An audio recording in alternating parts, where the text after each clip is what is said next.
누가복음 19장 11절에서 27절 문화 비유라는 제목으로 공부하겠습니다. 먼저 그 비유 내용을 이렇게 들어가기 전에 좀 배경 설명을 좀 해볼 필요가 있는데, 일단은 11절 같이 읽겠습니다. 그들이 이 말씀을 듣고 있을 때에 비유를 더하여 말씀하시니 이는 자기가 예루살렘에 가까이 오셨고 그들은 하나님의 나라가 당장에 나타날 줄로 생각함이더라. 이 말씀을 듣고 있을 때 이 말씀이 이제 그 여리고에서 그 삭개오라는 사람을 결국은 주님이 이제 회개의 열매를 맺게 했죠. 그리고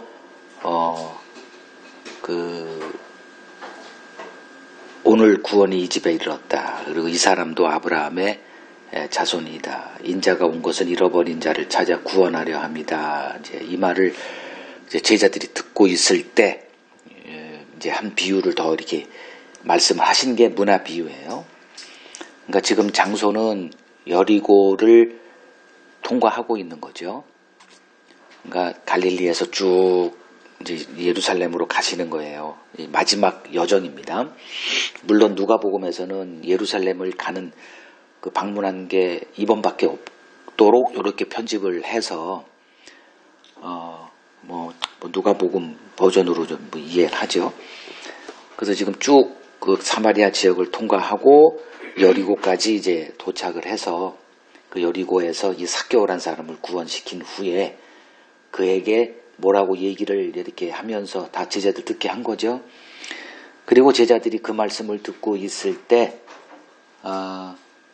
이제 예루살렘에 이제 가까이 오셨기 때문에 그들은 11절 끝에 있는 대로 하나님의 나라가 당장에, 요게 비유의 목적이에요. 그러니까 제자들이 이제 그 뭔가를 지금 잘못 이해하고 있어요. 이번에 가면 뭔가 될 거야. 그러니까 우리가 사복음서를 쭉 종합해 보면 최소한 3번은 주님 방문하셨거든요. 공생의 그 사역을 하는 동안에 기록이 안 돼 있은 이렇게 생략이 됐던 그건 알 수가 없으니까. 그러니까 최소한 3번이에요. 그러면 이번에는 되지 않겠어? 라는 그 기대, 제자들이 그런 기대를 한 거죠. 하나님의 나라가 이번에 예루살렘에 이제 가게 되면 하나님의 나라가 당장에 나타날 줄로 생각했기 때문에 그거를 바로 잡아주고자 하신 비유가 문화 비유다. 요게 배경이에요. 그들의 기대와는 달리 예수님은 이번 예루살렘에 이제 방문하셔서 십자가에 못 박혀 죽으실 것을 주님은 알고 아주 굳은 의지를 가지고 지금 가고 계시는데, 제자들은 이거 주님이 얘기를 몇 번 하셨지만 도무지 와닿지도 않고 듣자마자 다 이게 밀어내버렸죠. 이제 제자들은 부푼 자기들의 기대를 앞세우는 거예요. 그게 맞든 틀리든 그건 상관없어요. 그냥 우리들도 내가 갖고 있는 소망 이렇게 막 밀어붙이죠. 제자들도 동의를 했던 것 같습니다. 이번에 예루살렘에 가면 이제 주님의 나라가 세워질 것을 잔뜩 기대하고 더 인내하자, 조금만 더 인내하자, 이렇게 했던 것 같아요. 이제 그들을 향해서 주님이 하나님의 나라가 임하기 전에 어떤 과정이 있을 것이다 라는 것을 이제 말씀해 주시면서 그들의 생각을 이제 바로 잡아주시는 거죠. 그럼 하나님의 나라가 임하기 전에 어떤 과정이 있을 것이냐. 하나님의 나라에 합당한 자로 세워지는, 하나님의 자녀들을 하나님의 나라에 합당한 자로 세우시는 그 일이 있을 것이다. 이거를 말씀해 주는 비유가 이제 문화 비유입니다. 이제 합당한 자들이 세워진다는 얘기는 그렇지 않은 자들이 자연스럽게 걸러지는 일이 있을 것이다. 요것도 이제 동일하게 우리가 봐야 됩니다. 그러면 그럼 하나님의 나라에 합당한 자들이란 누굴까?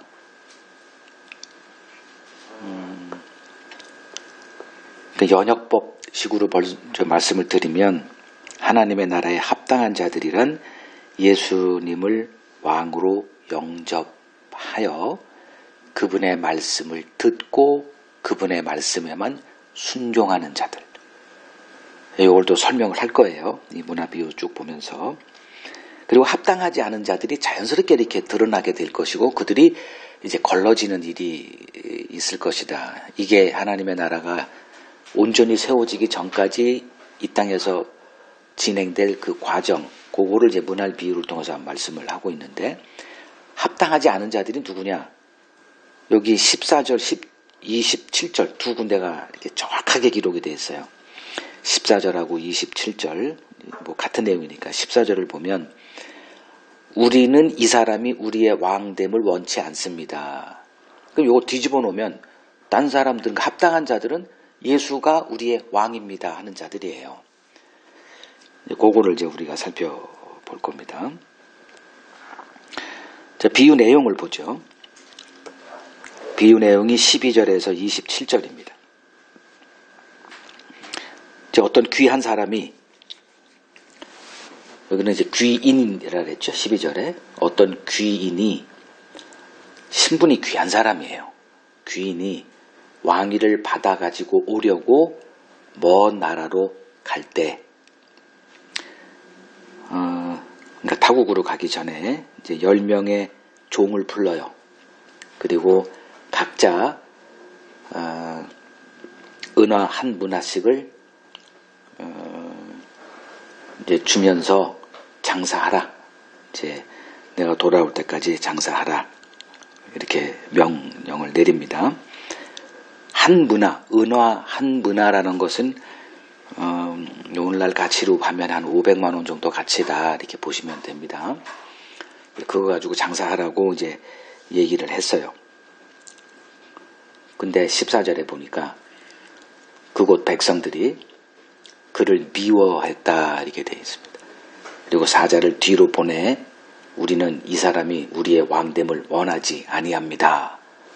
라는 자기들의 확실한 의지를 표명을 합니다.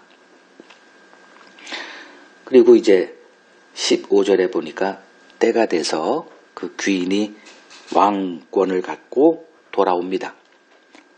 그리고 은화를 맡긴 10명의 종들을 불러서 그동안 어떻게 장사했는지를 이제 점검을 해요. 이제 첫 번째 종이 나타나서 주인이여 당신의 한 문화로 10문화를 남겼습니다. 라고 이제 보고를 합니다. 그러자 그 왕권을 갖고 돌아온 귀인이 잘했다 착한 종이여 내가 지극히 작은 것에 충성했으니 10고을 권세를 차지하라. 이렇게 칭찬합니다.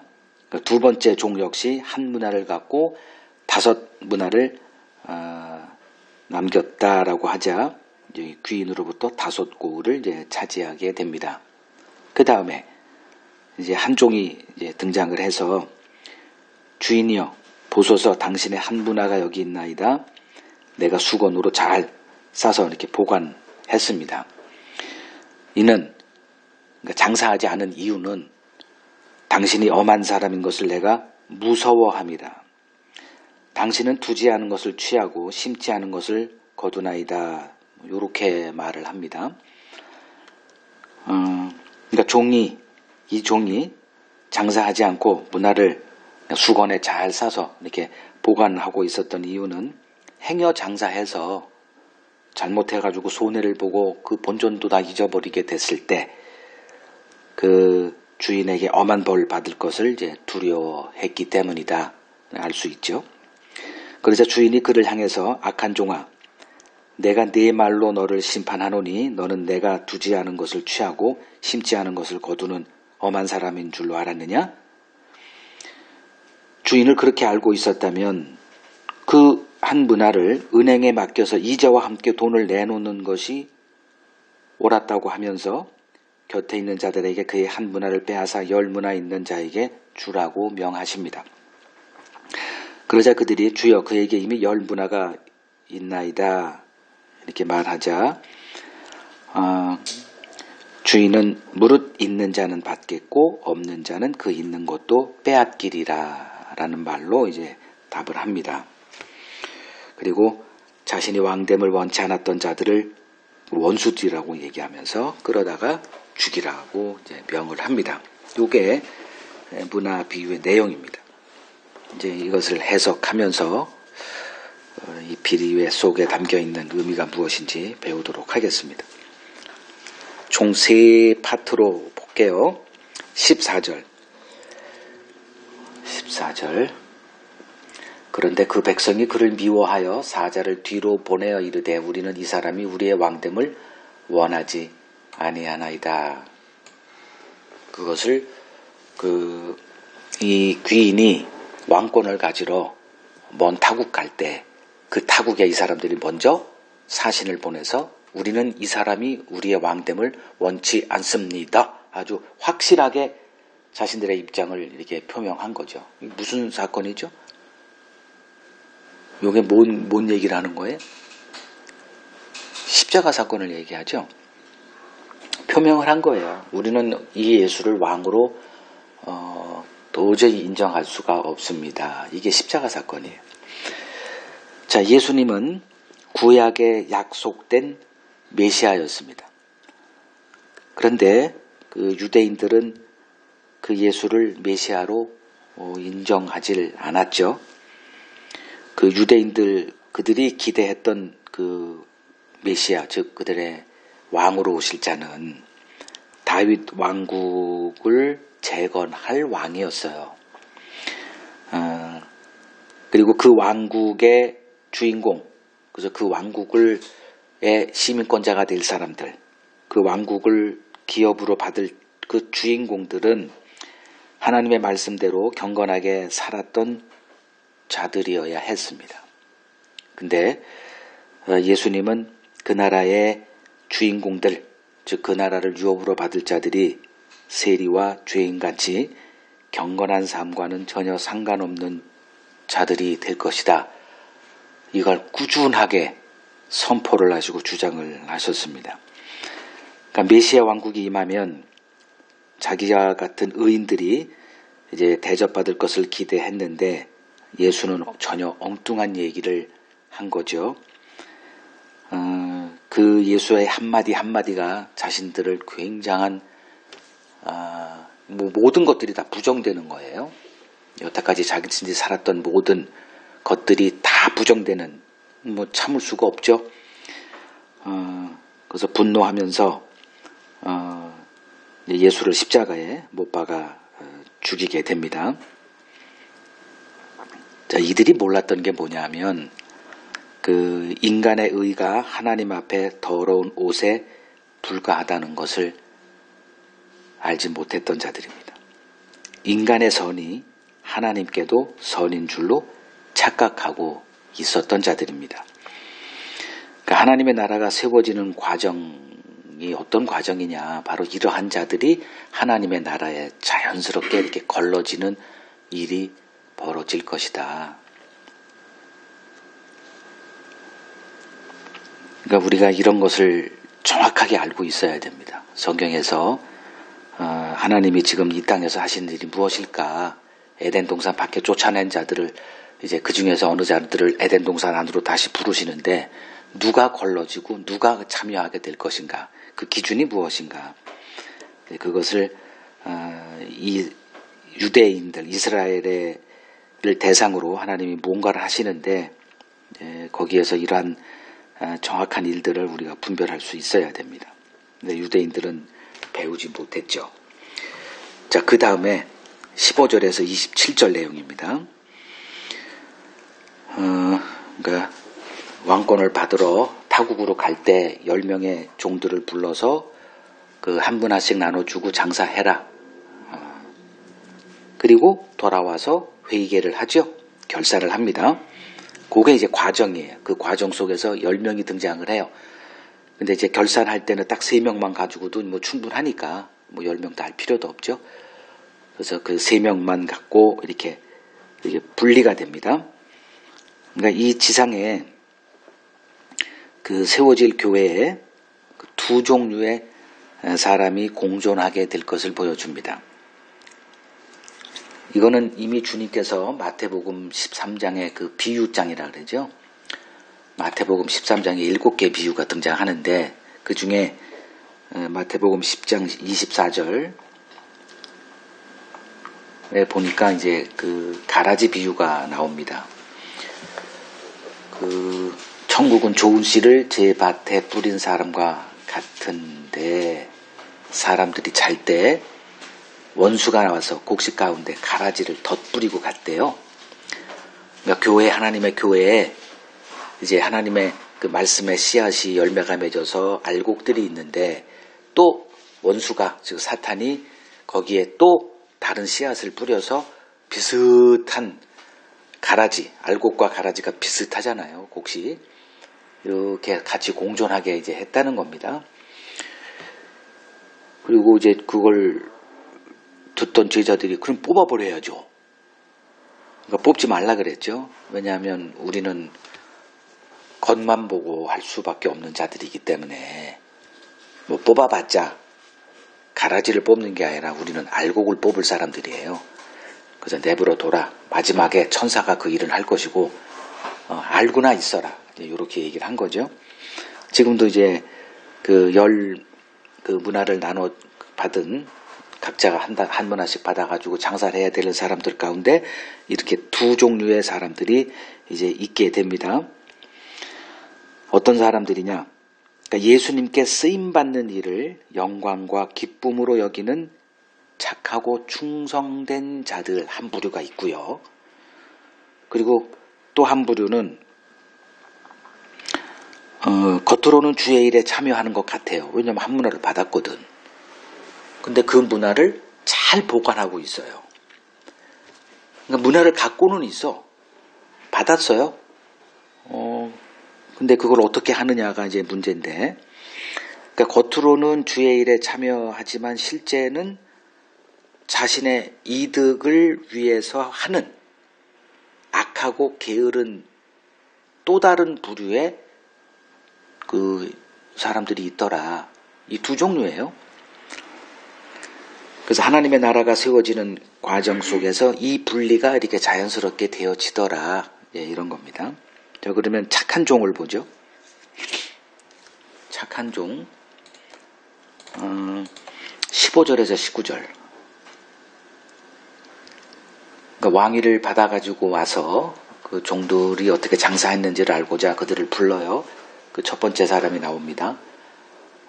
이제 가장 많이 남긴 사람인 것 같아요. 두 번째는 5문화 남겼고 이 사람은 10문화를 남겼으니까 그 다음에 다음 사람들은 뭐 4문화인지 뭐 어떻게 됐는지는 뭐 추론하면 뭐 그럴 것 같은데 어쨌든 제일 많이 남긴 사람이 와가지고 이제 나는 한 문화로 10문화를 남겼습니다. 그러자 이제 반응이 뭐냐면 주님의 17절에 잘하였도다 착한 종이여 내가 지극히 작은 것에 충성했다. 요게 이제 우리가 놓쳐서는 안 되는 거예요. 지극히 작은 것에 충성했다. 10골 저지해. 이렇게. 그리고 또 한 사람이 와서 나도 남겼습니다. 그래? 그러면 5문화 남겼다고 하니까 5골을 차지해. 요 사람들이에요. 이게 착하고 충성된 자. 그러니까 여기서는 이제 착한 종이라고만 뭐 이렇게 착한 종 그리고 충성했다. 착하고 충성된 종 이렇게 불러도 뭐 무리는 없을 것 같습니다. 자, 그럼 착하다. 그리고 충성되다. 이게 뭘까? 이제 그 의미를 찾아야 돼요. 여기서 볼 수 있는 거는 지극히 작은 것에 충성한 게 착한 거예요.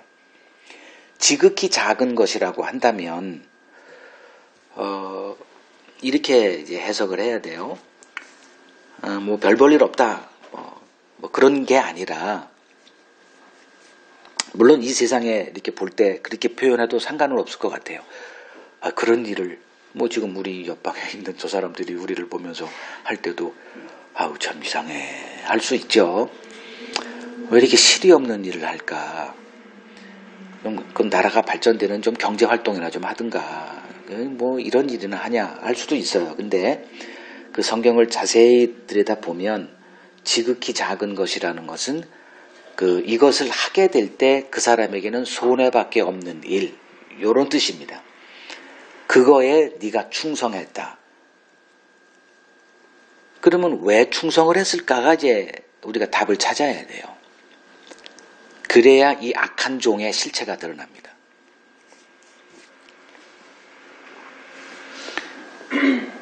이 문화장사라는 것은 하면 할수록 손해밖에 없어요.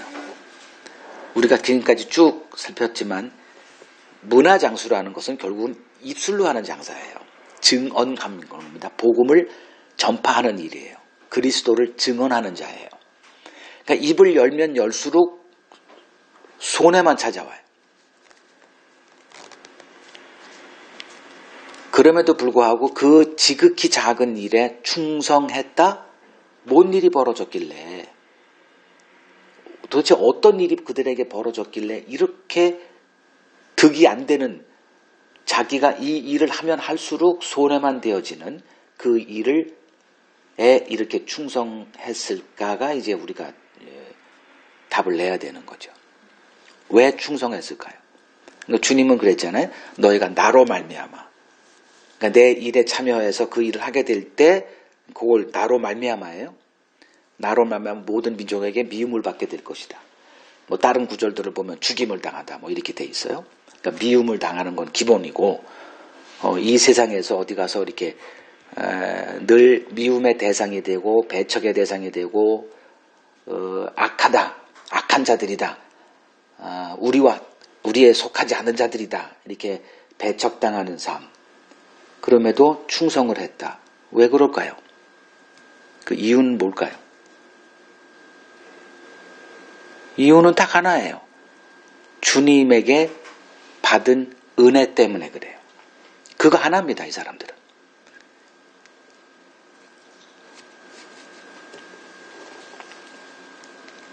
그 은혜가 이 사람들을 어떤 사람으로 만들었느냐? 주님께 쓰임받는 것이 영광이에요. 그리고 그들의 가장 두려운 일이라는 것은 주님의 쓰임받는 것에서 탈락하는 것.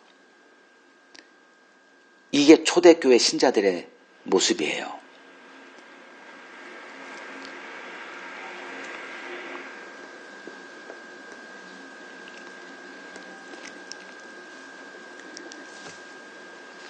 자, 초대교회 그 사람들은 어떤 사람들이었는가 좀 보면 사도행전 5장 40절에서 42절을 한번 보죠. 이제 그리스도의 부활을 계속 증거하니까 하지 말라고 경고했거든요. 그러니까 자신들이 예수를 십자가에 이렇게 못 박아 죽인 자들이잖아요. 그 당시 종교 지도자들이. 근데 예수가 부활한 것을 자꾸 이렇게 증거하고 그 세력이 커지니까 이걸 내버려 뒀다가는 자기들이 죽게 생긴 거예요. 그래서 이제 제자들을 이제 이렇게 체포를 또 하죠. 5장에서 두 번째 체포한 거예요. 그리고선 이제 다시는 그렇게 하지 마. 이제 40절에 그들이 옳게 여겨 사도들을 불러들여 그러니까 죽이려고 했었는데 이제 가말리엘이라는 사람이 등장해서 좀 이렇게 조언을 하고 그 말을 옳게 여겨서 죽이지는 말고 괜히 또 혹시나 만에 하나 이들이 하나님께로 났다라고 하면 좀 그런 거 깨름직한 거죠. 39절에 그러죠. 만일 하나님께로부터 났으면 이건 하나님을 대적하는 일이 될 수도 있으니까. 그래서 40절에 옳게 여겨 사도들을 불러들여 채찍질하며 예수의 이름으로 말하는 것을 금하고 놓으나, 즉 그 부활을 다시는 얘기하지 마. 오늘날 같은 경우는 복음 전하지 마. 이렇게 말할 사람은 없지만 41절에 사도들은 그 이름을 위하여 능욕받는 일에 합당한 자로 여김을 기뻐하면서 공회 앞을 떠나서 날마다 어디에 있든지 예수는 그리스도, 즉 예수의 부활을 전했다는 거죠. 41절에 그 이름을 위하여 능욕받는 일에 합당한 자로 여기심을 기뻐했다. 그러니까 주님께 쓰임받는 것이 그들의 기쁨이 된 자들. 이게 신자라는 거예요. 왜냐하면 그 은혜가 어떤 은혜인가요? 우리에게 임한 은혜가. 그래서 지극히 작은 것이지만, 즉 내게 아무 득이 없어요. 그 일한다고. 오히려 손해 보고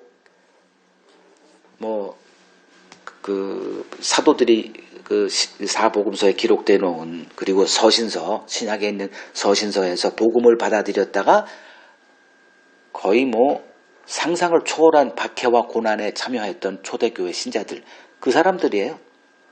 그럼에도 포기하지 않고, 물론 이제 그 후기에 어떻게 그들이 했는지는 모르죠. 히브리서만 보더라도 감당이 안 되는 거예요. 처음에는 이제 잘 버텼는데, 근데 세월에 장사 없다고, 너무나 그 고난이 계속 지속되다 보니까 다 때려치고 유대교로 돌아가자. 그거를 이제 좀 막기 위해서 써진 게 이제 히브리서거든요. 하여간에 그 당시에, 초대교회 때 그 당시에 이렇게 모습만 보면 이랬다는 거죠. 그리고 또 보죠.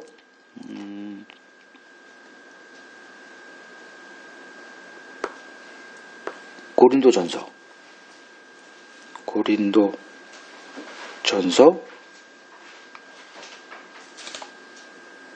9장 27절. 그러니까 대부분 그 서신서가 사도 바울에 의해서 쓰여졌기 때문에 예화를 들 사람은 거의 사도 바울이 이제 예화가 많이 들어가요. 자, 내가 내 몸을 저 복종하게 하면 내가 남에게 전파한 후에 자신이 도리어 버림을 당할까 두려워한다. 바울의 두려움이 뭘까요? 남에게 전파했다는 얘기는 내가 남에게 전파한 후, 즉 주님께 막 쓰임받은 다음에 내가 도리어 버림을 받을까. 그래서 내가 내 몸을 계속 복종시킨다. 아까 우리가 찬송 불렀던 써주소서. 그냥 써주는 게 아니라 뭘 해서 써달라고 그랬죠? 내 마음을 정결하게 해서. 우리 마음을, 그런 거랑 비슷해요, 요게. 내 몸을 복종하게 한다. 그러니까 몸은 자꾸 다른 거를 요구하잖아요. 육신은 살아있어서 아니란 삶 왜 추구하지 않았겠어요? 바울도. 근데 그거를 어떻게든 간에 쳐서 내 의지에 복종시켰어요. 왜? 그래야 계속 쓰임받으니까. 그게 바울이 가장 두려워했던 거예요.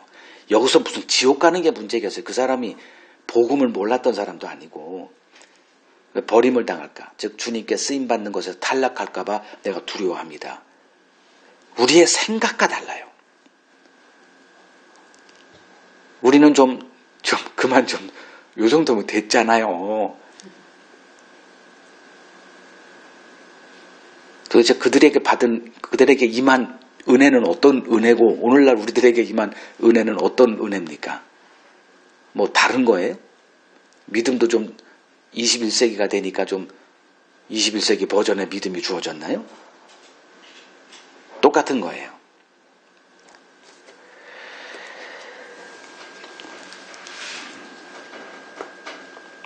이 문화 장사는 그 장사에 참여할 때 아무 득이 없어요. 근데 오늘날 교회의 이 목사라는 직업이 이게 할 만한 직업이거든요.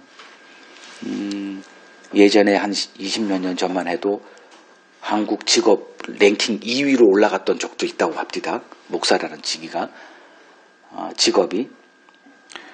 지금은 어떤지는 잘 모르겠지만.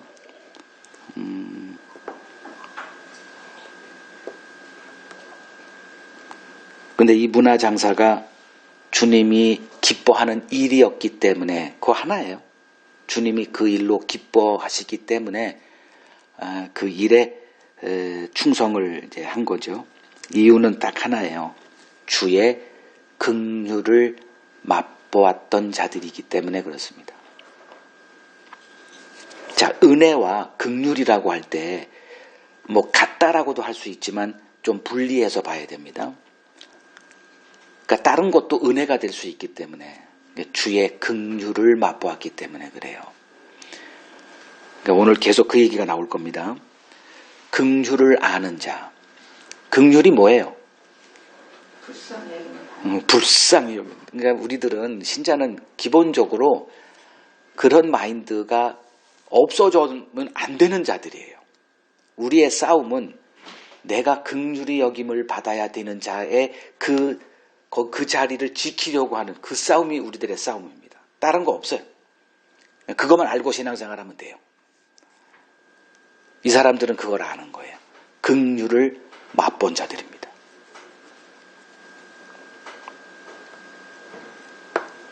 고린도전서 15장을 보죠. 고린도전서 15장 8절. 맨 나중에 만삭되지 못하여 난 자 같은 내게도 보이셨다. 그러니까 주님의 부활이 없다. 뭐 이렇게 주장하니까 지금 부활에 대해서 이것이 부정이 돼버리면 기독교 자체가 부정이 되는 거라서 좀 길게 설명을 합니다. 뭐 주님이 부활하신 후에 누구를 만나고 그리고 맨 나중에 만삭되지 못하여 난 자 같은 내게도 자기가 만삭되지 못해서 났다는 게 아니라 그렇게 비유하는 거예요. 즉 마지막 턱걸이 했다는 거예요. 될 수 없는 자가 왜 교회를 핍박했거든. 내 모든 것을 지식을 동원해서 그리스도를 미워하고 그들을 진멸하기 위해서 내 모든 것을 쏟았던 만삭되지 못하여 난 자 같은 내게도 주님이 나타나셔서 부르셨다는 거죠. 그래서 나는 사도 중에 가장 작은 자라. 될 수가 없는 자라는 거. 나는 하나님의 교회를 박해하였으므로 사도라 칭함받기도 감당하지 못할 자다. 그러나 내가 나된 것은 하나님의 은혜로 된 것이라.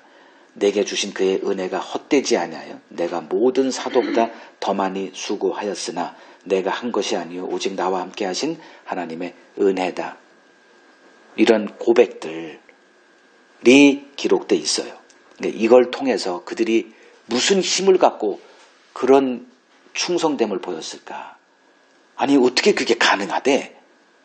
이게 가능한 얘기야? 도무지 씨가 먹히지가 않잖아. 근데 이런 고백이 있어요. 경험한 거죠. 긍휼을 경험한 거예요. 감당할 수 없는 그 긍휼에 붙들려서 지극히 작은 것에 충성할 수 있었던 거예요. 고린도 후서 5장 14절을 보죠.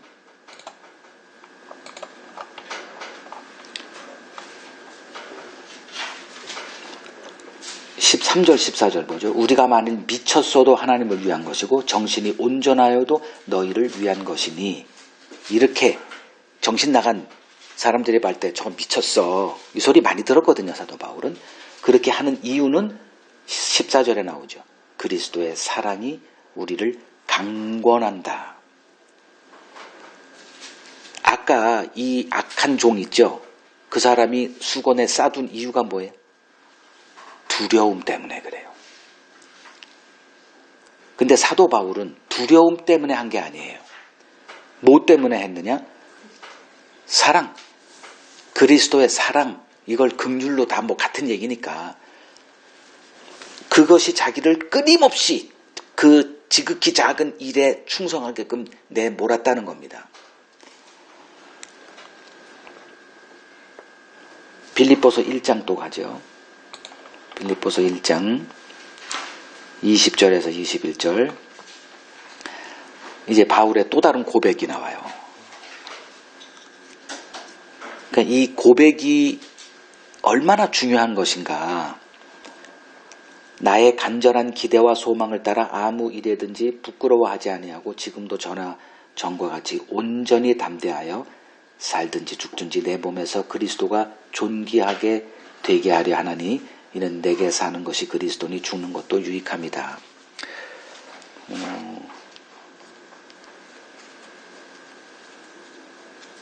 그의 간절한 기대, 간절한 소망은 딱 하나.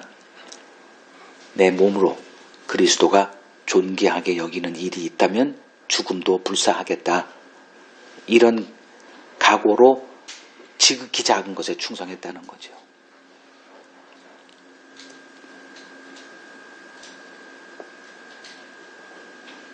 골로새서 1장 24절.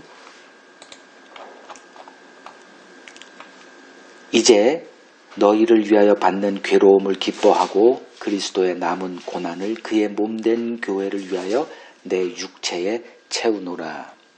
다 자기 몸을 그리스도께서 승천하셨기 때문에 이제 우리에게 그 남은 고난을 맡기셨어요. 주님이 복음 전하다가 고난 당한 것처럼 이제 그 주님을 증거하는 게 고난이거든요. 그 남은 고난, 그 예수님이 이루신 그 일을 계속 전하는 것, 그게 바로 남은 고난이죠. 그걸 자기 육체에 채우겠다. 그러니까 이거는 득이 되는 게 하나도 아니잖아요. 계속 지금 우리가 살펴봤지만 그냥 채찍질 당하고 미움 당하고 미친 사람 취급 당하고 뭐 있는 재산 다 뺏기고 가정도 해체되고 다 그런 것들이에요. 그럼에도 이 지극히 작은 것에 충성할 수 있었던 이유는 지금 바울의 고백이나 그 사도들의 고백, 초대 신자들의 고백 똑같아요. 주님께 받은 그 긍휼이 그들로 하여금 이런 삶으로 내몰았다는 거죠. 그러면 이제 하나님의 나라에 합당한 자들이란 어떤 자들이냐? 바로 이런 사람들이에요. 주님의 긍휼을 맛본 자들입니다. 그 긍휼을 맛보았기 때문에 예수가 나의 왕이어야 돼요. 이들이 천국을 유업으로 받을 자들이에요. 아무나 하나님이 천국을 보내는 게 아닙니다. 내가 받을 수 없는 그 긍휼. 나는 긍휼로만 사는 자입니다. 이런 자들이 천국 백성이라는 겁니다. 그 다음에 20절에서 27절 또 한 부류가 나타나요. 그도 주의 종처럼 보여져요. 문화가 주어졌기 때문에.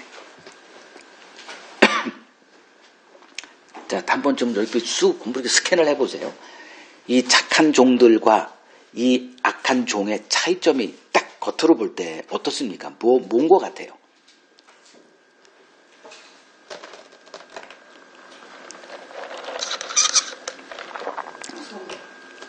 무서운 거 하나 있고. 이거 찾아낼 수 있을지 모르겠네. 충성된 자는 말이 짧아요. 악한 자는 일단 말이 길어. 이 말이 길다는 건 뭐예요? 변명하는 겁니다. 이건 사람 세계에서도 비슷해요. 진실된 사람은 말이 많지가 않아요. 저는 지금 말씀을 가르치는 입장에 있다 보니까 그렇다고 내가 여기서 한마디 하고 가만히 있을까요? 그럴 수는 없잖아요. 저도 살아봐서 이렇게 보면 뭐가 이렇게 그 피해의식이 있는 사람이 이렇게 가만히 있다가 그냥 뭐 이게 기어든 말을 그냥 막 쏟아내요. 그 사람이에요, 지금 여기가. 뭐 말을 시키지도 않았거든. 그냥 여기 있습니다 하면 되는데 수건에다 잘 보관했습니다. 그리고 그 이유를 자기가 스스로가 그러니까 먼저 뭘 본 거예요? 이득을 남긴 자들을 봤거든. 그러니까 괜히 찔리는 거예요. 그래서 자기 변명을 하는 거예요. 그 변명이라고 해봤자 오히려 혹될래다가 혹을 붙이는 변명이었는데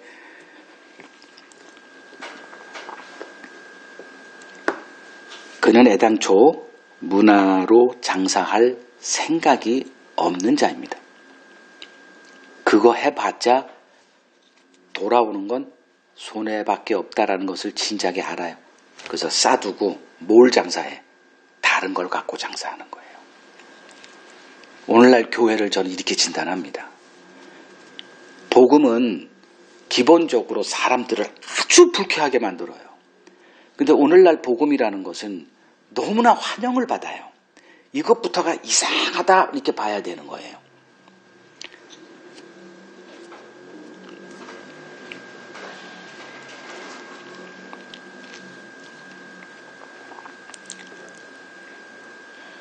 이 사람의 말 액면대로 보면 장사하다가 괜히 문화까지 주님이 맡긴 그 문화까지 잃어버릴까봐 그러면 나중에 와가지고 엄한 책망 받을 바에야 그냥 보관했다가 드리자. 이걸 말이라고 합니까?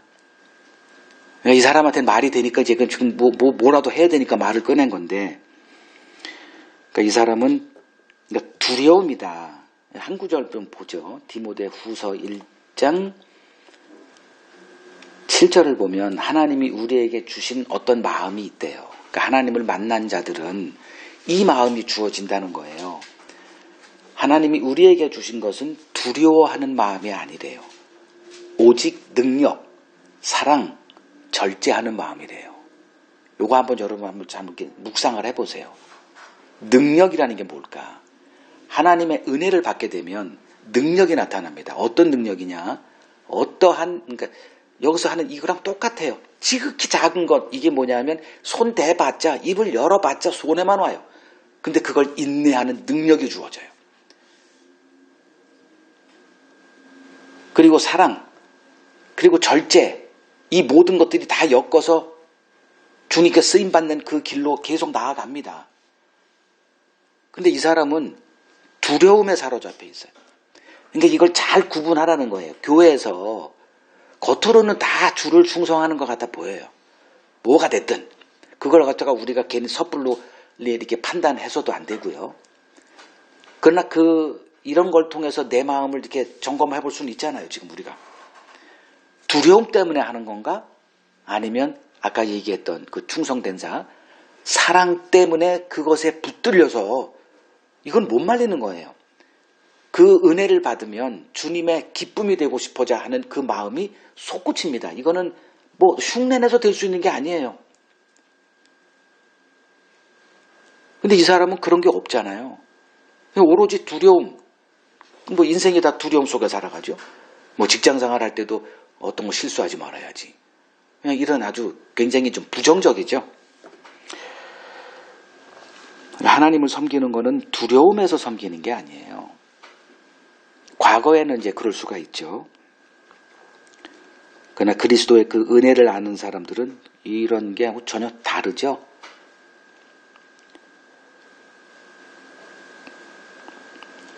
그리고 이 사람을 지금 이렇게 쭉 보니까 계산적이에요. 굉장히 계산적입니다. 잃어버려. 그러면 안 되지. 그러면 혼나지. 계산하는 거예요. 그리고 그러다 보니까 이제 이러한 유형의 사람들이 그 구약에 이렇게 많이 등장을 하죠. 실제 삶 속에서 그들이 어떤 모습을 보였는가? 대부분 이러한 사람들은 자기 삶에 대한 뭔가가 이렇게 불만, 원망, 불평 이런 것들이 이게 계속 이렇게 나오는 사람들이에요. 여러분 한번 혀를 한번 이렇게 보십시오. 혀라고 말, 여러분들이 쏟아내는 말. 그냥 다 자기 합리화예요. 근데 그게 다 맞는 소리거든요. 맞으니까 하는 거예요. 다 맞는 소리만 쏟아내면.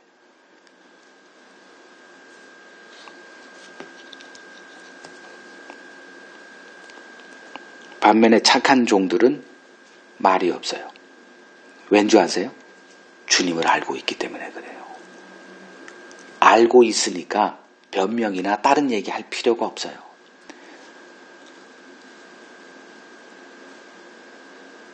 모르니까 말이 많아지는 거예요. 이 악한 종은 주님을 알지를 못해요. 그러니까 엉뚱한 소리를 막 해대는 거예요. 근데 그게 세상 사람들에게 다 맞는 얘기예요. 자, 봐라. 내가 이렇게 하는데 이걸 줬다? 그리고 이걸 이렇게 하래? 그렇구나. 그거 참, 이상한 사람이네. 그 사람들에게는 그 말을 하면 다 이해가 돼요. 맞는 말이에요. 근데 하나님에게는 아주 악한 말이죠.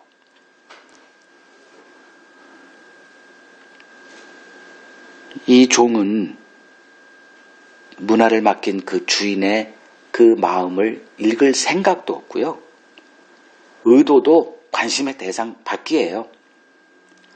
마치 여러분들 자녀를 키워보면서 지금 여기는 좀 어리니까 아직 잘 모르겠지만 어느 정도 이렇게 조금 이렇게 했을 때 이렇게 보여져요. 그러니까 부모를 알아가는 일에 관심 없습니다. 부모가 어떻게 살아오셨고 그분들이 왜 지금 이렇게 살고 있는지 관심 없어요. 그냥 내가 하는 것에 이렇게 허락을 잘 하시는 분이냐, 쿨한 부모냐, 그리고 내가 어떤 일을 할 때 나를 도와줄 수 있는 뭐 요런 자녀들.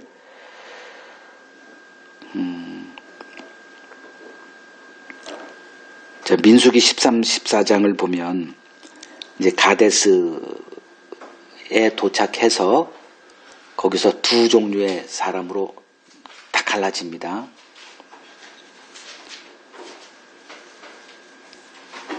그러니까 12정탐꾼을 보내고 나서 돌아왔을 때 10명의 정탐꾼의 그 부정적인 얘기들, 우리는 들어가면 죽습니다. 뭐 적과 꿀이 흐르는 땅임은 내가 확인했는데 이미 거기에는 용맹한 자들로 다 차지하고 있고, 우리같이 이렇게 허접한 사람 들어가면 그냥 하루 사이에 그들의 밥이 돼버립니다. 다 맞는 얘기예요. 정확한 보고였습니다. 그리고 이 요셉과 갈렙 이 두 사람이 여호수아와 갈렙 두 사람이 보고한 거는 굉장히 뚱딴지 같은 보고를 한 거예요. 현실 감각이 없는 보고를 한 거죠. 그 보고를 딱 듣고 이미 그들의 마음은 그쪽으로 기울어졌죠. 그리고 온갖 얘기들을 쏟아냅니다. 이 두 사람은 그냥 말이 길지가 않아요. 약속을 믿고 들어가자예요, 그냥. 거기에 다른 얘기가, 이게 설득력도 없고, 다른 거 해봤자 되지도 않아요, 하나님의 일에는. 그냥 하나님의 약속, 함께 하실 것이고, 그러면 우리는 가서 취한다. 간단해요. 근데 이 사람들은 복잡해, 일단. 말이 길어요. 온갖 현실의 정확한 사정들 평가하고 분석하는 얘기들을 쏟아냅니다. 다 옳은 얘기예요. 그 옳은 얘기 때문에 사람들이 다 그쪽으로 동조해서 모세를 죽이고 다시 돌아가자 할 때 하나님이 그들을 다 죽여버리겠다 이렇게 하십니다. 그러니까 말수가 적은 두 사람만을 하나님의 나라로 들어가게 하나님이 하세요.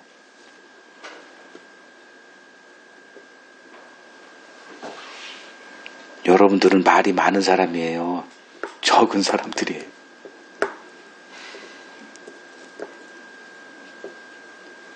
자, 두 종류의 사람들로 이렇게 구분이 되어지더라. 그 이유는 무엇이냐 살폈고요.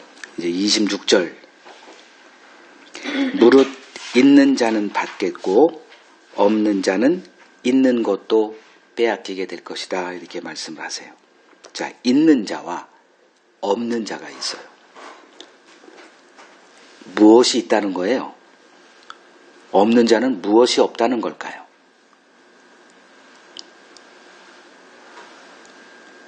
있는 자란 하나님의 택하심과 부르심이 있는 자를 말합니다. 없는 자란 그것이 주어지지 않은 자들을 말해요. 우리는 본질적으로 동일합니다.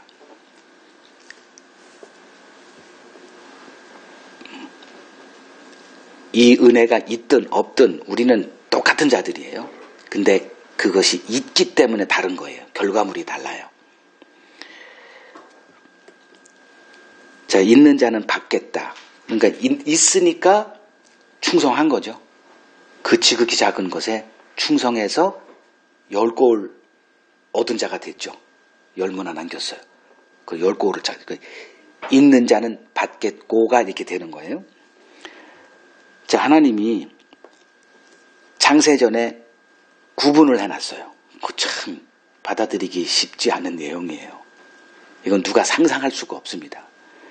창세전에 그리스도 안에 어떤 자를 택하셨대.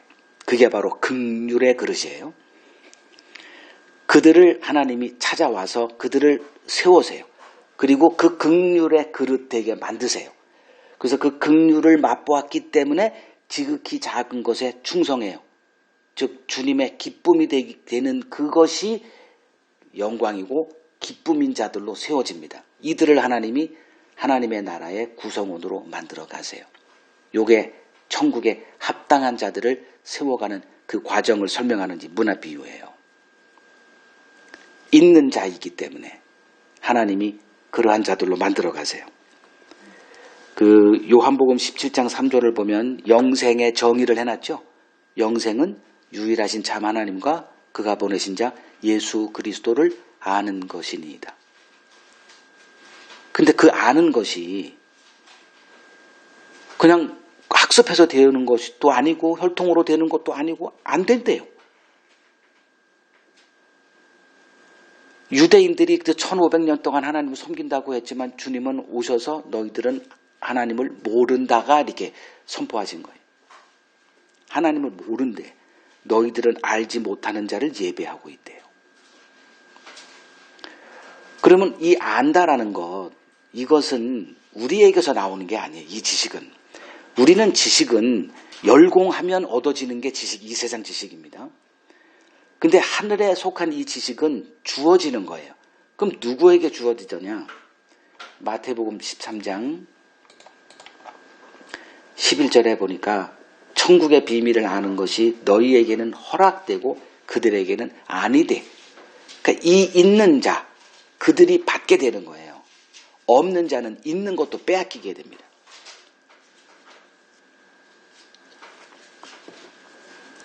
천국의 비밀을 아는 것이 허락된 자. 그래서 무릇 있는 자는 받아 넉넉하게 되되 없는 자는 그 있는 것도 빼앗기게 됩니다.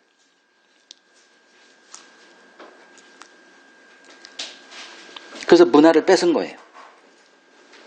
더 쉽게 표현하면 이 유대인들은 이미 천국 초대권이 주어진 자들 아닙니까? 그래서 혼인잔치 비유할 때 그들에게 가서 다 때가 됐으니 이제 참석해야지. 참석하겠다고 약속했잖아. 이게 율법 언약 맺은 자들이죠. 천국 초대장이 그들의 손에 이미 주어졌어요. 그리고 때가 돼서 준비됐다 와라 했더니 안 해. 그러니까 어떻게 돼요? 뺏었죠. 하나님의 천국 초대권을 뺏어서 없는 자들에게, 있는 하나님의 택한 그 긍휼의 그릇들에게 나눠주는 작업이 이제 진행되고 있는 거죠.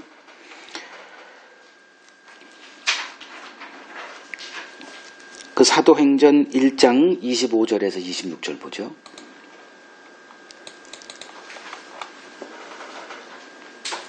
사도행전 1장 25절에서 26절. 봉사와 및 사도의 직무를 대신할 자인지를 보이시옵소서. 유다는 이 직무를 버리고 제 곳으로 갔나이다 하고 제비를 뽑아 마띠아를 얻으니 그가 11사도의 수에 들어가니라. 그러니까 이 가론 유다는 사도라고 하는 직분까지 얻은 자였는데 없어요. 그에게는 없으니까 남한테 뺏기는 일이 벌어진 거예요. 또 보죠. 사도행전 13장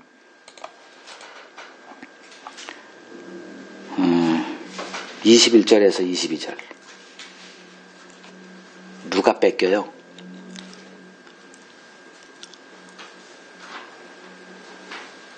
사도행전 13장 21절, 22절. 사울이 왕 직위까지 얻었던 자입니다. 근데 없어요, 그에게. 없으니까 뺏겨요.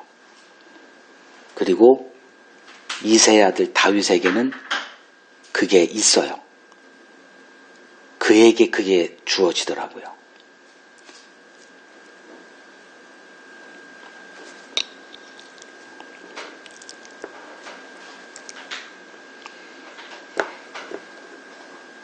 그러니까 없는 자는 이 하나님의 택하심과 부르심이 없어요. 그래서 그 은혜를 알지 못합니다. 이들은. 겉으로 보면 하나님의 백성 같아 보이지만 실제는 아니에요. 그래서 이들은 결국은 다 뺏기는 자의 자리에 서게 됩니다. 반면에 있는 자, 이거는 눈에 보이지가 않죠. 이거는 하나님의 고유 영역이기 때문에 우리는 나타난 결과만 보고 판단할 수밖에 없어요. 그래서 이것이 있는 자들에게는 그냥 계속 넘치는 거예요. 그것이. 그래서 로마서 9장을 한번 보죠. 로마서 9장 21절에서 23절을 보면 이 일에 있어서 그 하나님이 예레미야에게도 이 토기장이 비유를 가르치셨는데 그걸 사도 바울이 또 인용을 하죠. 토기장이가 진흙 한 덩이로 하나는 귀히 쓸 그릇을 하나는 천이 쓸 그릇을 만들 권한이 없느냐. 만일 하나님이 그의 진노를 보이시고 그의 능력을 알게 하고자 하사 멸하기로 준비된 진노의 그릇을 오래 참으시고 관용하시고 또한 영광 받기로 예비하신 바 긍휼의 그릇에 대하여 그 영광의 풍성함을 알고 하고자 하였을지라도 너희들이 무슨 말을 하겠느냐.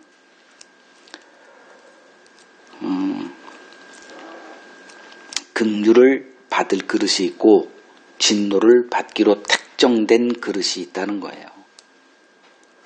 여기에 대해서 우리가 뭐라고 할 말이 없죠. 이건 하나님의 고유 영역입니다. 그래서 있는 자에 있기 때문에 우리가 지금 이런 공부가 가능한 거예요. 그래서 무릇 있는 자는 받겠고 없는 자는 빼앗기리라. 이 말의 비밀을 우리는 아는 자들로 이제 살아가는 거죠. 우리는 누구냐 이렇게 표현할 수 있어요. 신자는 이 세상이 지음받기 전부터 긍휼의 그릇으로 지음받은 자들입니다. 그래서 우리에게 죄를 아는 은혜가 임한 거예요. 죄로 가득한 내 자신의 실상에 눈이 열렸기에 그리스도의 피의 비밀을 아는 자가 된 것입니다. 이 은혜에 붙들렸기에 문화 장사를 할 수 있는 자가 된 거예요. 주께 쓰임받는 기쁨으로 사는 자들이 된 것입니다. 하나님은 자신의 자녀들을 이러한 자들로 세워가고 계십니다. 주님이 정하신 때가 이르게 되면 그러한 자들로 세워진 하나님의 나라를 온 천하에 주님께서 보이실 것입니다.